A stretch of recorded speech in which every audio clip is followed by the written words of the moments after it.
প্রাণ স্পন্দন ইমাম আজম রহমতুল্লাহ আলাইহি রিসার্চ সেন্টার বাংলাদেশের সুযোগ্য সুদক্ষ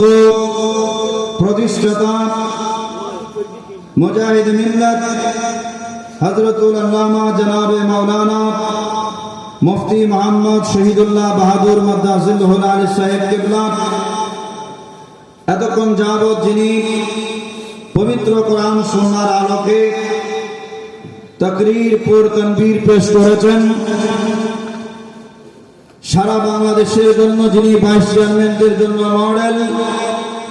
আহলে সুন্নাত ওয়াল জামাতের অতন্দ্র প্রহরী, জনগণের গণরায়ে বারবার নির্বাচিত সফল ভাইস চেয়ারম্যান মুজাহিদ মিল্লাত হযরতুল আল্লামা জনাবে মাওলানা জননেতা সুলাইমান ফারুকী মাদ্দাজিল্লাহুল